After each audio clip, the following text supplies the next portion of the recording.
Movie के part first में हमने देखा था जिंगसिंग अपने लालच और रईसी के घमंड में सोंगरेन के बेकसूर पिता को जानबूझकर अपनी गाड़ी से कुचलकर जान से मार देती है और फिर जिंगसिंग से अपने फादर की मौत का बदला लेने के लिए सोंगरेन कसम खाती है और खुद को पूरी तरह से बदल लेती है।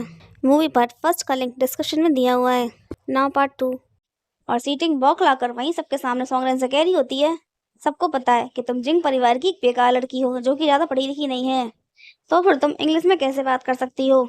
और सीटिंग के ऐसे बर्ताव को देखकर मार्शल कहता है, सीटिंग तुम ये क्या कर रही हो, ये तुम्हारी भाभी है। और सीटिंग कहती है, भाई सबको पता है ये ज़्यादा पढ़ी लिखी नहीं है, इसे कुछ भी नहीं आता, बेकार है। और इंग्लिश में बात कर रही है तो कहीं ऐसा तो नहीं कि ये कोई जासूस है। और सोंगरेन कहती है, तो तुम ये कहना चाहती हो कि मार्शल को एक जासूस और अपनी पत्नी में फ़र्क नहीं पता। और अब मार्शल सीटिंग को सोंगरेन से माफ़ी मांगने के लिए बोलता है और मार्शल के कहने पर सीटिंग को मजबूरी में सोंगरेन से माफ़ी मांगनी पड़ती है। और अब सोंगरेन कहती है, मिस्टर स्मिथ ने 2 लाख युआन सिल्वर डोनेट किए हैं, ये हमारे लिए गर्व की बात है और अब मैं भी अपना सारा दहेज डोनेट करती हूँ। और सोंगरेन की बात सुनकर यहाँ मौजूद सारे लोग ताली बजाने लगते हैं और तारीफ करते हुए कह रहे होते हैं, मार्शल और मिसेस मार्शल की जोड़ी हेवन से बन के आई है। मगर सीटिंग बहुत ही ज़्यादा कुट रही होती है और कह रही होती है, हेवन से बन के आई है, माई फुट। मार्शल के साथ तो सिर्फ मैं ही सूट करती हूँ, बहुत जल्द इसकी जगह पर मैं होंगी। और अब मार्शल और सोंगरेन डांस कर रहे होते हैं और मार्शल ऐसा कहता है, ये बात तो सच है, तुम ज़्यादा पढ़ी लिखी नहीं हो, तुमने इंग्लिश बोलना कब सीखा। और सोंगरेन इससे कहती है, क्योंकि मुझे मार्शल के करीब रहना था, इसीलिए खुद को मार्शल के लायक बना लिया। फिर मार्शल सोंगरेन से कहता है, तुम्हें अपना दहेज डोनेट करने की ज़रूरत नहीं है, उसके बदले में मैं पैसे दे दूंगा, तुम अपना दहेज अपनी प्राइवेट सेविंग के तौर पर संभाल कर रखो। और सोंगरेन कहती है, इसकी ज़रूरत नहीं है। और मार्शल कहता है, सच में तुम्हें बाद में अफसोस तो नहीं होगा।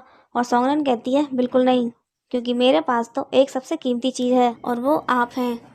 और अब सोंगरेन की नज़र एक आदमी पर जाती है जो कि गन लेकर इनकी तरफ आ रहा होता है और ये देखकर सोंगरेन चिल्ला पड़ती है, लेकिन फिर सोंगरेन के आगे मार्शल आ जाता है और गोली मार्शल को लग जाती है।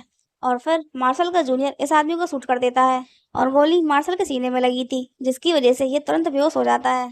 और अब मार्शल हॉस्पिटल में होता है और अब यहाँ मार्शल की माँ आती है और रो रो कर कह रही होती है, आखिर इस तरीके से कोई भी मेरे बेटे को गोली कैसे मार सकता है। और सीटिंग जल्दी से खड़े होकर माँ के पास जाती है और सारा ब्लेम सोंगरेन के ऊपर डाल देती है और कह रही होती है, ये सब कुछ इस सोंगरेन की वजह से हुआ, इसे बचाते हुए मार्शल सामने आ गए और गोली उन्हें लग गई।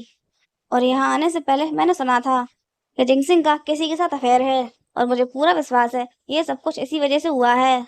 और माँ भी सीटिंग की बातों का विश्वास कर लेती है और इससे पहले मार्शल का जूनियर कुछ बोलता, माँ सोंगरेन के गाल में एक चांटा जड़ देती है और इससे कहती है, तू बहुत बड़ी वाली मनूस है, जिस दिन शादी हुई उसी दिन ऑर्डर आ गया कि मेरे बेटे को ड्यूटी पर जाना है और अब जब वो वापस आया तो तू भी वापस आ गई और उसे गोली लग गई और यदि मेरा बेटा होश में नहीं आया तो उसके साथ तुझे भी दफना दूंगी। और अब डॉक्टर बाहर आता है और इन लोगों को बताता है, गोली दिल के बहुत करीब लगी थी, हमने गोली निकाल दी है, लेकिन जब तक होश नहीं आ जाता हम कुछ नहीं कह सकते। और डॉक्टर के मुंह से ऐसी बात सुनकर माँ को सदमा लग जाता है।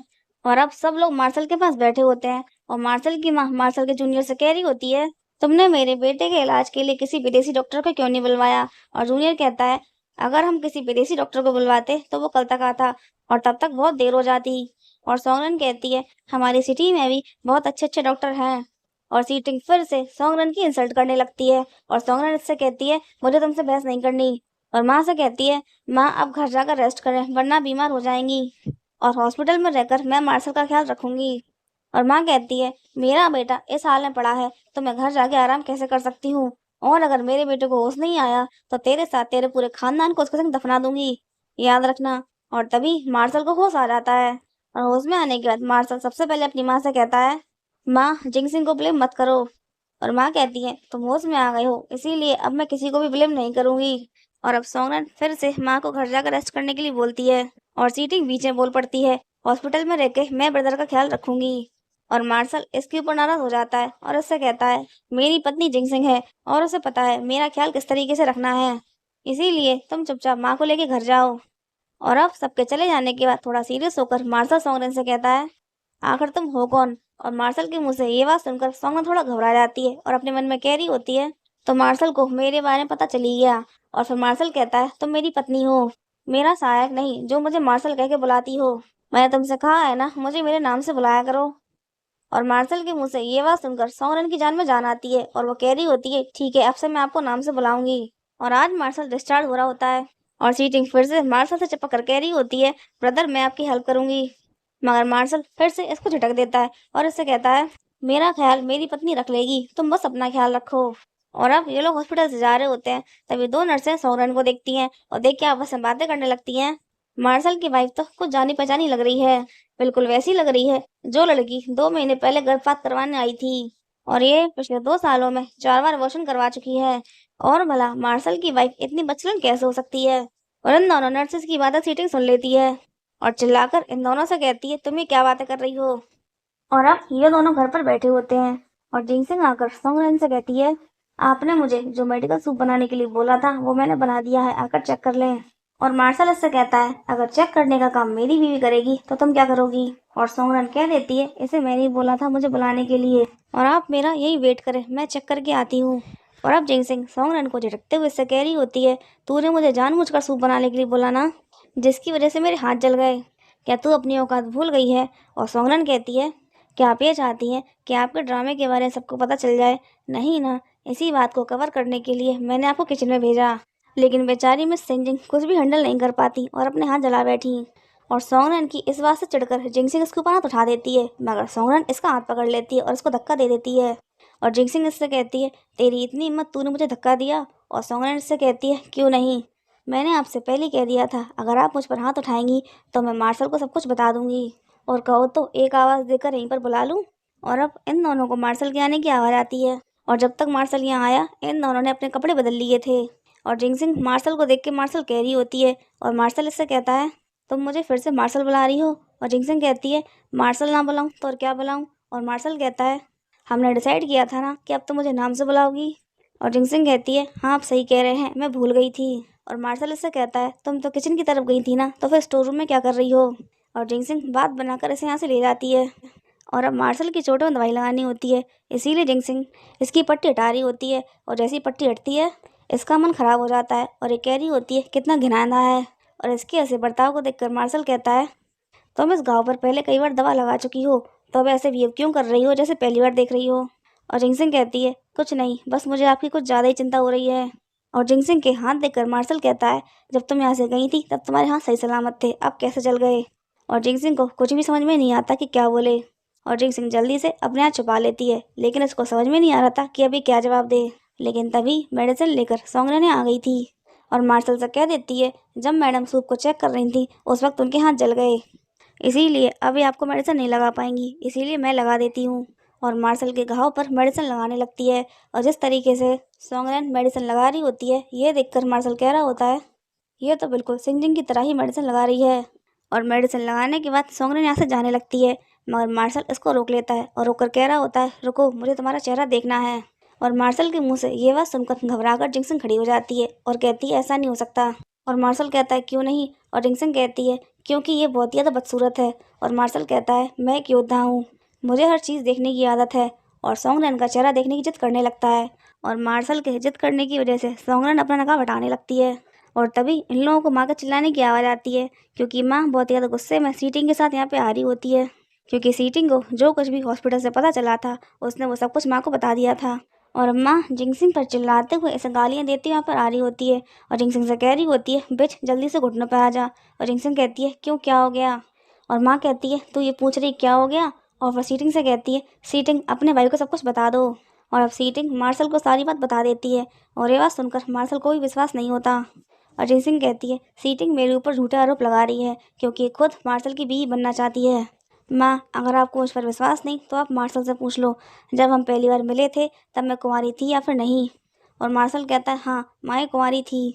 और सीटिंग कहती है, भाई आजकल ये बड़ी बात नहीं है, इसकी भी सर्जरी हो जाती है। और सिंजिंग कहती है, आखिर तुम्हारे पास क्या सबूत है जो तुम मेरे ऊपर इतना बड़ा आरोप लगा रही हो। मगर सीटिंग पूरी तैयारी के साथ आई थी और सबको इसके 4 अबॉर्शन की रिपोर्ट दिखा देती है, और साथ में उन 4 आदमियों को भी लेकर आई थी जिनके बच्चों से जिंगसिंग प्रेग्नेंट हुई थी। और अब जिंगसिंग बुरी तरह फंस गई थी और मार्शल को उसके नाम से बुला रही होती है, और मार्शल कहता है, इस वक्त मुझे मेरे नाम से मत बुलाओ। और अपनी गन निकालकर टेबल पर रख देता है और कहता है, जो भी दोषी होगा उसे गोली मार दी जाएगी। और अब ये चारों आदमी एक एक करके अपनी कहानी जिंगसिंग के संग बताते हैं, और वो तोहफे भी दिखाते हैं जो जिंगसिंग ने इन लोगों को दिए थे। और अब मार्शल बुरी तरीके से हताश और निराश हो गया था, इसे काफ़ी हद तक सीटिंग की बातें विश्वास हो गया था। और अब अपने आदमियों को बुलवाकर इन चारों के यहाँ से निकलवा देता है और बहुत ही ज़्यादा निराश होकर बैठ जाता है। और अम्मा जिंगसिंग को गालियाँ देते हुए अपने नौकरों को बुलवाती है और जिंगसिंग की पिटाई लगाने को बोलती है और अब ये सब मिलकर जिंगसिंग की पिटाई लगा रही होती हैं। और अब ये सब कुछ देखकर सोंगरन अपने मन में कह रही होती है, सीटिंग तो बहुत ही ज़्यादा तेज निकली। इसने इतने कम वक्त में सिंजिंग के अतीत के बारे में पता लगा लिया और अगर आज ये फंस गई तो इसके साथ मैं ही फंस जाऊंगी और फिर अपने फादर का बदला कभी भी नहीं ले पाऊंगी। और अब जिंगसिंग की साइड लेते हुए सीटिंग से कहती है, आपने जो भी इल्ज़ाम मैडम के ऊपर लगाए हैं और जो भी सबूत दिए हैं वो सारे झूठे हैं, क्योंकि मैं मैडम को बचपन से जानती हूँ, इनके संग बचपन से रही हूँ। और सीटिंग इससे कहती है, ओह अच्छा, तो फिर तुम ये सब कुछ साबित कैसे करोगी। और सोगरन कहती है, मार्शल एक से एक अच्छे डॉक्टर को जानते हैं, यहाँ तक के विदेशी डॉक्टर्स को भी जानते हैं और किसी भी एक विदेशी अच्छे डॉक्टर को बुलवाकर मैडम की जांच करवा सकते हैं और साफ साफ पता चल जाएगा कि मैडम का अबॉर्शन कितनी बार हुआ है। मगर सीटिंग अपने घमंड में सोगरन के पास आती है और कहती है, अब तू हमें बताएगी कि हमें क्या करना है, और सोगरन के ऊपर हाथ उठा देती है। मगर सोगरन थोड़ा पीछे हट जाती है और चिढ़ते हुए सीटिंग कहती है, नौकरानी तेरी इतनी हिम्मत। और सोगरन कहती है, भले ही मैं एक नौकरानी हूँ, लेकिन इसका मतलब ये नहीं कि कोई भी मेरे ऊपर हाथ उठाएगा। और सीटिंग और भी ज़्यादा चिढ़ जाती है और फिर मार्शल कहता है, बस बहुत हो गया, इसने जो कुछ भी बोला है हम वही करेंगे। और अब सोगरन मार्शल से कहती है, मैडम के कपड़े गंदे हो गए हैं, मैं इन्हें चेंज करवा के लाती हूँ, और इसी बहाने से जिंगसिंग को यहाँ से निकाल के ले जाती है। और अब रूम में आकर गुस्से से भरी जिंगसिंग सीटिंग को गालियाँ दे रही होती है और कह रही होती है, एक बार ये सारा मामला निपट जाए उसके बाद मैं ऐसे इस दुनिया से ही ख़त्म कर दूंगी।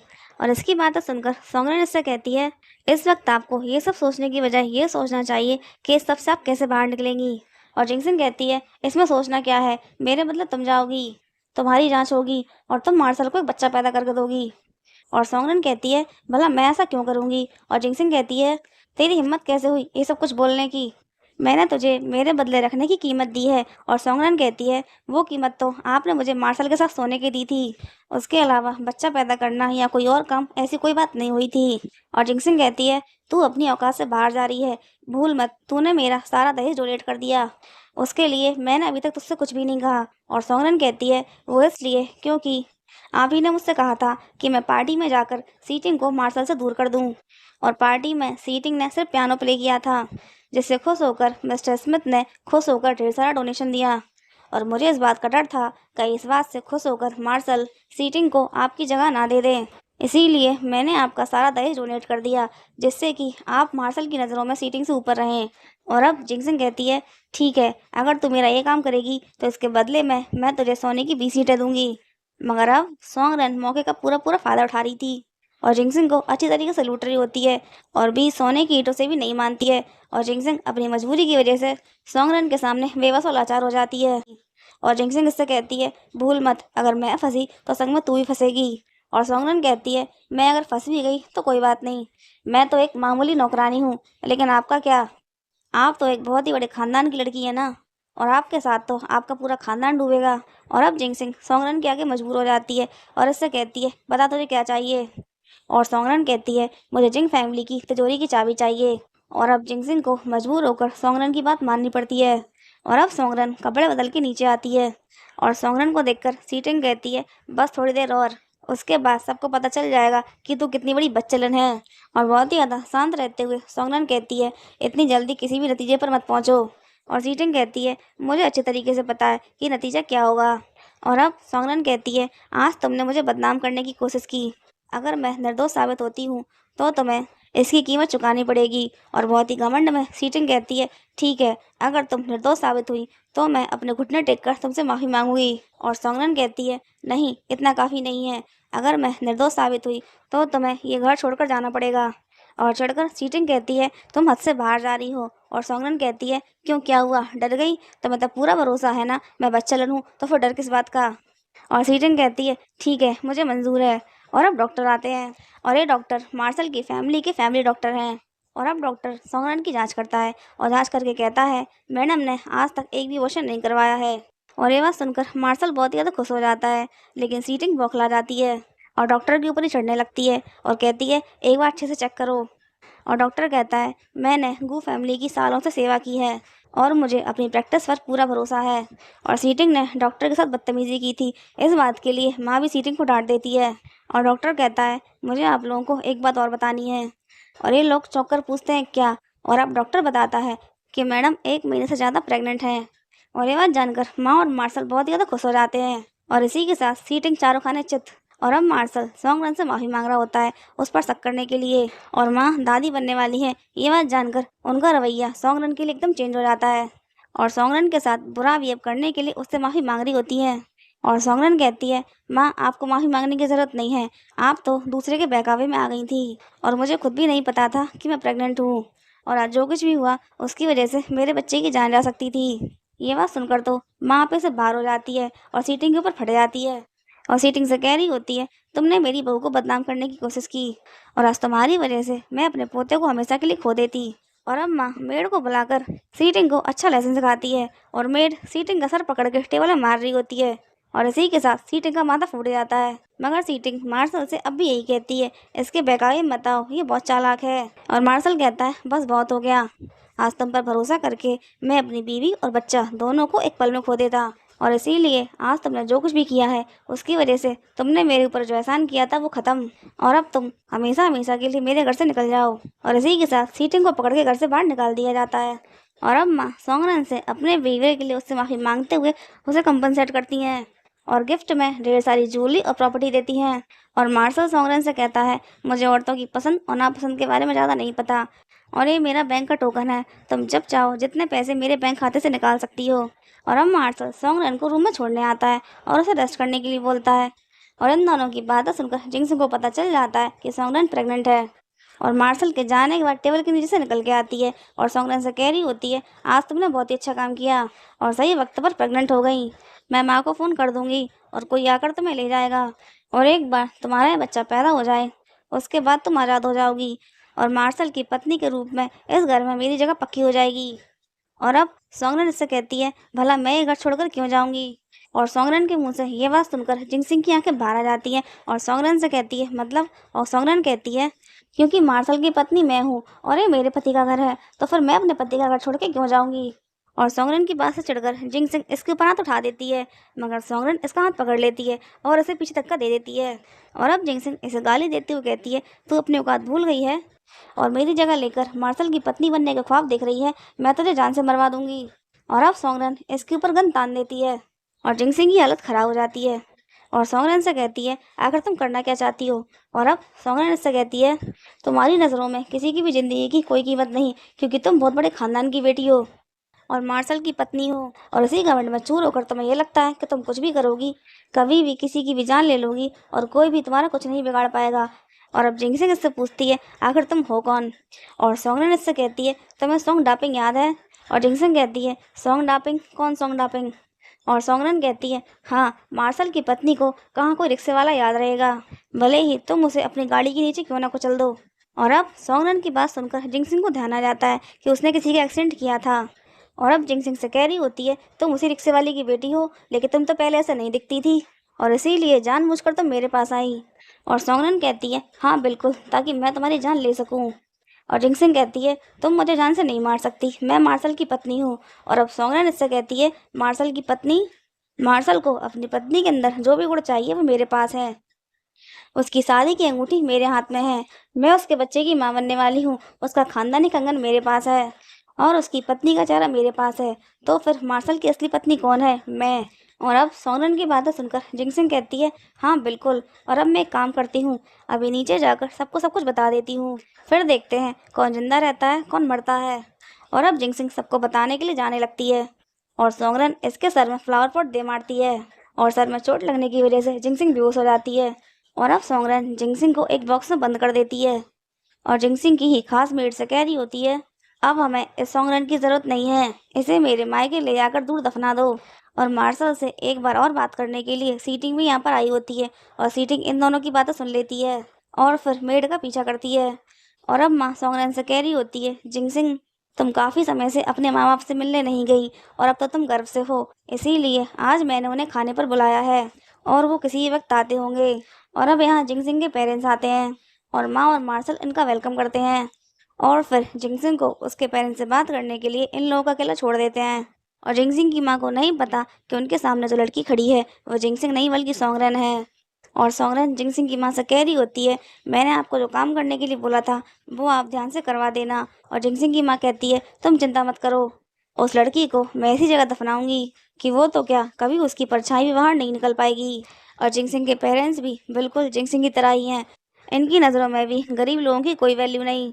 और अम्मा और मार्शल आते हैं इन लोगों को खाने के लिए अंदर ले जाने के लिए, मगर तभी यहाँ सीटिंग आ जाती है और इन लोगों से कह रही होती है, आखिर मेरे बिना कोई पार्टी कैसे हो सकती है। और इसे यहाँ देखकर नाराज होते हुए मार्शल कहता है, आखिर तुम्हारी हिम्मत कैसे हुई दोबारा यहाँ पर आने की। और माँ कहती है, तुमने जो कुछ तमाशा किया था वो काफ़ी नहीं था, जो फिर से यहाँ तमाशा करने आ गई, निकल जाओ यहाँ से। और सीटिंग कहती है, मैं चली जाऊंगी आप लोगों को इसका असली चेहरा दिखाने के बाद। और सीटिंग की बात सुनकर जिंगसिंग की माँ सीटिंग से कहती है, अगर तूने मेरी बेटी के खिलाफ एक लफ्ज़ ही बोला तो मैं तेरा मुंह तोड़ दूंगी। और जिंगसिंग का फादर मार्शल से कहता है, मेरी बेटी आपके बच्चे की माँ बनने वाली है, तो फिर आप ये कैसे बर्दाश्त कर सकते हैं कि कोई भी उसे परेशान करे। और अब मार्शल फिर से सीटिंग की इंसल्ट करते हुए इसे यहाँ से जाने के लिए कह रहा होता है। और सीटिंग कहती है, जाऊंगी लेकिन सच्चाई बताने के बाद। और अब यहाँ सिंगजिंग आती है और सिंगजिंग को देखकर सारे लोग चौंक जाते हैं। और सिंगजिंग सोंगरेन से कहती है, मैंने तो सोचा था कि हमारी मुलाकात अब कभी नहीं होगी। और मार्शल की माँ जिंगसिंग की माँ से कहती है, ये सब क्या हो रहा है, क्या आपकी जुड़वा बेटियाँ हैं। और जिंगसिंग अपनी माँ का हाथ पकड़कर कहती है, माँ मुझे पहचानो, मैं ही आपकी असली बेटी हूँ। और साथ ही साथ अपने मुंह से ये भी कबूल कर देती है, ये उसी रिक्शे वाले की बेटी है जिसका एक्सीडेंट मुझसे हो गया था और उसकी जान चली गई थी, और ये उसका बदला लेने मुझसे आई है। लेकिन अब जिंगसिंग के पेरेंट्स भी कंफ्यूज हो गए थे। और अब जिंगसिंग मार्शल के पास जाती है और उससे कहती है, मुझे पहचानो, मैं तुम्हारी असली बीवी हूँ, ये धोखेबाज है जो मेरी जगह लेना चाहती है। और सोंगरेन भी मार्शल का हाथ पकड़ के उसे अपनी बीवी कह रही होती है और कहती है, मैं इतने दिनों से आपके साथ रह रही हूँ, तो ये बात आपसे बेहतर कोई नहीं जानता कि आपकी असली बीवी कौन है। और मार्शल की माँ परेशान होकर बार बार जिंगसिंग की माँ से कह रही होती है, बहन चुप मत खड़ी रहो, बताओ तुम्हारी असली बेटी कौन है।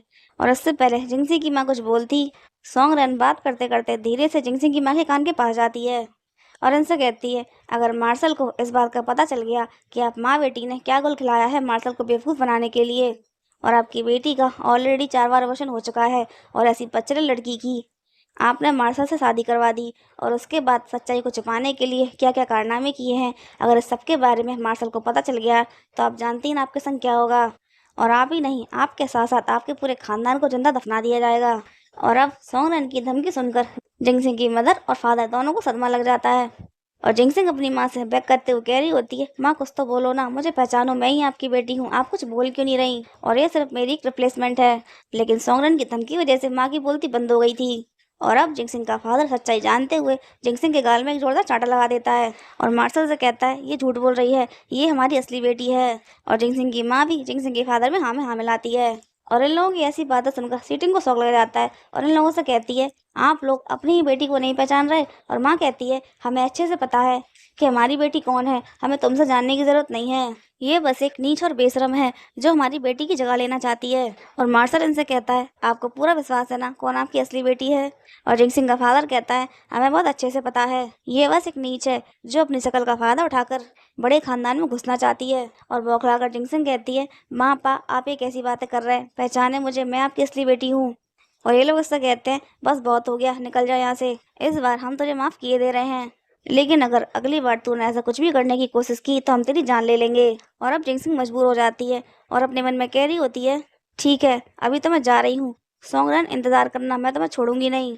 और जैसे ही जिंगसिंग उठकर जाने लगती है, सोंगरेन आवाज़ देके से रोक लेती है और कहती है, तुमने मुझे बदनाम करने की कोशिश की है तो तुम इतनी आसानी से यहाँ से नहीं जा सकती। और जिंगसिंग की माँ बात को टालने के लिए सोंगरेन से कहती है, बेटी इस पर ध्यान मत दो, ये एक नीच लड़की है, जाने दो इसे यहाँ से, अब यहाँ लौट कर नहीं आएगी। और मार्शल कहता है, इसने मेरी पत्नी की जगह लेने की कोशिश की है और उसे नुकसान पहुंचाने की कोशिश की है, इसकी सजा तो से जरूर मिलेगी। और फिर अपने जूनियर से कहता है, इसे बाहर ले आकर इसमें गोली मार दो। और मार्शल के मुंह से ऐसी बात सुनकर जिंगसिंग की माँ एकदम से बौखला जाती है और इनकी बौखलाहट देखकर मार्शल इनसे कहता है, आखिर आपको इस झूठी और मक्कार लड़की की इतनी परवाह क्यों हो रही है। और अब हालात को संभालने के लिए जिंगसिंग का फादर बीच में बोल पड़ता है और कहता है, मार्शल ऐसी कोई बात नहीं है, बस मेरी पत्नी पूजा पाठ ज़्यादा करती है, इसीलिए उसे खून खराबा पसंद नहीं। और जिंगसिंग की माँ कहती है, बात सिर्फ इतनी सी है कि इसकी शक्ल बिल्कुल मेरी बेटी जैसी है, इसीलिए मुझे इसके ऊपर तरस आ रहा है। और मार्शल की माँ भी मार्शल से यही बात कहती है। और अब सोंगरेन कहती है, बात तो यही है कि इसकी शक्ल बिल्कुल मेरे जैसी है और इसमें इतनी हिम्मत है कि इसने यहाँ आकर मेरी जगह लेने की कोशिश की। और हो सकता है कि ये बाहर मेरी शक्ल का फायदा उठाकर कोई गलत काम कर दे और मुझे बदनाम कर दे। और सोंगरेन की बातें सुनकर जिंगसिंग कहती है, तू मेरा फेस काटना चाहती है। और जिंगसिंग की साइड लेते हुए सीटिंग कहती है, देखा ब्रदर, आपकी पत्नी कितनी ज़्यादा क्रूर है, एक लड़की का चेहरा काटना चाहती है और उसके बाद भी आप अभी तक इसकी साइड ले रहे हैं। और मार्शल कहता है, क्यों नहीं, पहले इसने मेरी पत्नी को नुकसान पहुंचाने की कोशिश की और मेरी पत्नी बनना चाहा। और अब जिंगजिंग की माँ से कहता है, अगर आप नहीं चाहती कि मैं इसे गोली मारकर जान से मार दूं, तो फिर आप इसे अपने हाथों से सजा दें। और इनकी तरफ एक चाकू फेंक देता है और जिंगजिंग की माँ की हालत खराब हो रही होती है। मगर जिंगजिंग का फादर नहीं चाहता था कि एक लड़की के पीछे उसके पूरे खानदान को दफना दिया जाए, इसीलिए आगे आकर जिंगजिंग के गाल में एक थप्पड़ देता है और फिर अपनी ही बेटी को बुरी तरह झिंझोड़ने लगता है और अपनी पत्नी से कहता है, इसका चेहरा काटो। और अब जिंगजिंग की माँ को मजबूर होकर अपनी ही बेटी का चेहरा काटना पड़ता है। और फाइनली जिंगसिंग को उसकी किए की सजा मिल जाती है और ये देखकर सोंगरेन को अपने फादर की याद आती है और बहुत ही ज्यादा मुस्कुराते हुए अपने मन में कह रही होती है, पिताजी, आज मैंने आपका बदला ले लिया। और जिंगसिंग की ऐसी हालत देखकर सीटिंग की हालत खराब हो जाती है और अब चेहरा कट जाने की वजह से जिंगसिंग बिलक बिलक के रो रही होती है और फिर खड़े होकर अपने पेरेंट्स से कहती है, आप लोग सब कुछ अच्छी तरीके से जानते हैं, उसके बाद भी जानबूझकर आपने मेरा चेहरा काट दिया। क्या लगता है आप लोगों को आप बच जाएंगे? नहीं, आप में से कोई भी नहीं बचेगा। और मार्शल के सामने अपने पेरेंट्स की पूरी पोल पट्टी खोल देती है और अपने पेरेंट्स से कहती है, 2 साल पहले जिंग परिवार बर्बाद होने वाला था, लेकिन आपने स्मगलिंग के हथियार मार्शल के नाम का यूज करके बेचे और माँ आपने मार्शल के नाम का यूज करके सोने के पहाड़ पर कब्जा कर लिया। और सोनरन से कहती है, तू रिक्शे वाली की लड़की, तेरी वजह से सब कुछ बर्बाद हो गया, मैं तुझे जान से मार दूंगी। और सोंगरन को मारने के लिए आगे बढ़ने लगती है, लेकिन अब मार्शल गोली चला देता है और गोली जिंगसिंग को लग जाती है। उसके बाद इसके पास आकर इसके कान में कुछ कहता है और मार्शल ने इसके कान में क्या बोला है ये थोड़ी देर बाद पता चल जाएगा। और अब जिंगसिंग के पेरेंट्स अपनी गलती छुपाने के लिए मार्शल से कहते हैं, आपने सही किया जो इस नीच और झूठी लड़की को जान से मार डाला। और फिर सोंगरन से कहते हैं, बेटी, आज जो कुछ भी हुआ वो सही नहीं था और अब हम वापस जाते हैं, फिर किसी दिन तुमसे मिलने आएंगे। और जैसे ही ये लोग जाने लगते हैं, मार्शल इनसे कहता है, स्मगलिंग के हथियार बेचने वालों को कानूनी सजा दी जाएगी। और ये लोग मार्शल से कहते हैं, वो झूठी लड़की आपकी जिंदगी में हमारी बेटी की जगह लेना चाहती थी, इसलिए झूठ बोल रही थी, आखिर आप उसकी बकवास पे कैसे विश्वास कर सकते हैं। और अब मार्शल का जूनियर एक फाइल लेके आता है और ये फाइल इन लोगों की तरफ फेंक देता है और इन लोगों से कहता है, तुम लोगों को क्या लगता है मुझे कुछ भी नहीं पता? क्योंकि इस फाइल में इन लोगों के सारे काले कारनामों के सबूत थे। और अब ये दोनों मार्शल के सामने घुटनों पर आ जाते हैं और मार्शल से माफी मांगने लगते हैं और इससे कह रहे होते हैं, हम तुम्हारे सास ससुर हैं, हमारी बेटी तुम्हारे बच्चे को जन्म देने वाली है। जिंगसिंग, प्लीज बेटी, मार्शल को समझाओ ना, आखिर हम तुम्हारे माँ बाप हैं और आज के बाद हम ऐसी गलती कभी नहीं करेंगे। और फिर मार्शल सोंगरन से पूछता है, आखिर इन लोगों को क्या सजा मिलनी चाहिए? और सोंगरन कहती है, आप एक मार्शल हैं जिसका काम है देश की रक्षा करना और मैं मार्शल की पत्नी, इसीलिए मेरी जिम्मेदारी है कि मैं कानून का पालन करूं और मार्शल को न्याय करने से ना रोकूं।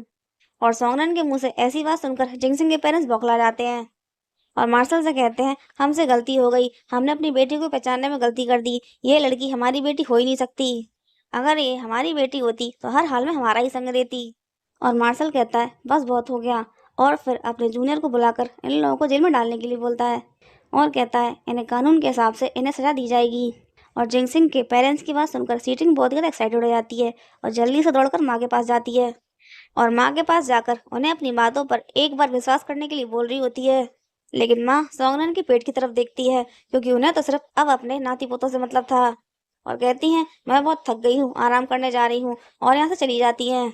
मगर सीटिंग अभी भी अपनी जिद पर अड़ी होती है और मार्शल से कहती है, ब्रदर, ये आपकी पत्नी नहीं है। और मार्शल इससे कहता है, तुम्हें लगता है जिस औरत के साथ मैं अपनी ज़िंदगी शेयर करता हूँ उसे नहीं पहचानूंगा? मगर सीटिंग मार्शल के इतना कहने के बाद भी नहीं मानती, बकवास करे जा रही थी। और अब मार्शल को इसके ऊपर बहुत ज़्यादा गुस्सा आ जाता है और इससे कह रहा होता है, तुम बार बार मेरी पत्नी को परेशान कर रही हो, उसके ऊपर ब्लेम लगा रही हो, और तुम्हें क्या लगता है तुम बकवास करती रहोगी और मुझे तुम पर गुस्सा नहीं आएगा? और अब सीटिंग कहती है, ब्रदर, मैंने आपकी जान बचाई थी और अब मुझे ही जान से मारना चाहते हैं? और मार्शल इससे कहता है, मैंने तुम्हें पिछली बारी सारी बातें क्लियर कर दी थी, तुमने मेरी पत्नी को बदनाम करने की कोशिश की है, इसीलिए मेरे ऊपर तुम्हारे सारे एहसान खत्म। और अब अपने जूनियर को बुलाकर कहता है, सीटिंग या फिर जो कोई भी मेरी पत्नी को परेशान करने की कोशिश करे उसे सिटी से बाहर निकाल दिया जाए। और अब सीटिंग कहती है, ब्रदर, मैंने सब कुछ आपको सेव करने के लिए किया, मैं आपसे प्यार करती हूँ। और मार्शल कहता है, मैंने तुम्हें पहले ही साफ साफ कह दिया था, मेरे अंदर तुम्हारे लिए ऐसी फीलिंग नहीं है। और सीटिंग कहती है, हाँ अब मेरे पास कुछ भी नहीं है, इसीलिए मैं किसी और को भी खुश नहीं रहने दूंगी। और गन उठाकर इन दोनों की तरफ तान देती है। लेकिन सही वक्त पर मार्शल का जूनियर इसके हाथ से बंदूक छुड़ा लेता है।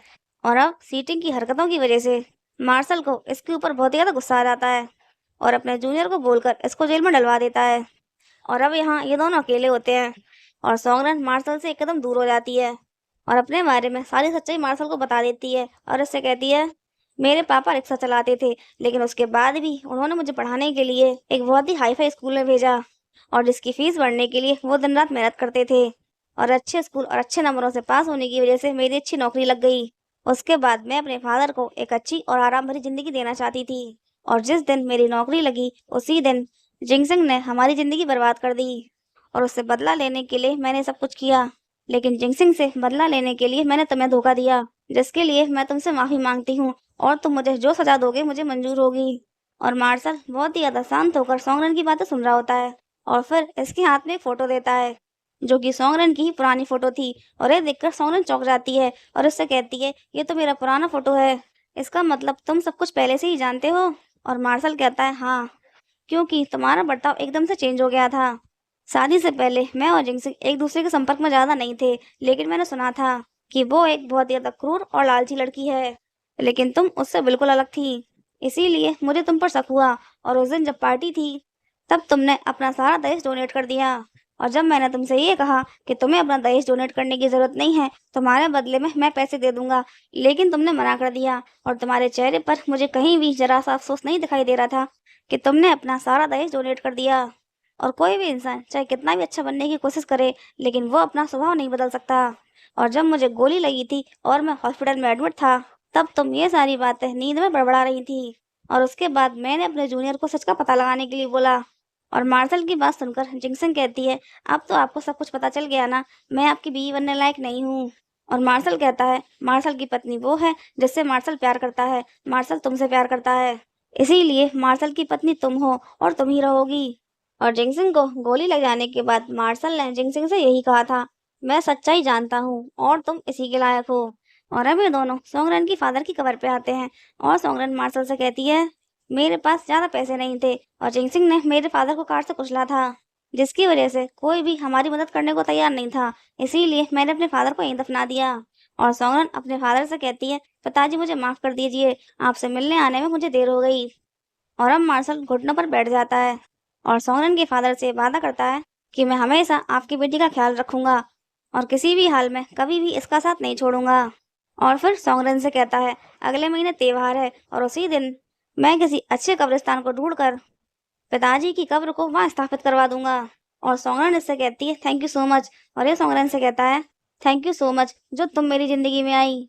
और इसी के साथ मूवी की हैप्पी एंडिंग हो जाती है। अगर आपको मूवी पसंद आई हो तो please like, subscribe, comment and share. Thank you for watching.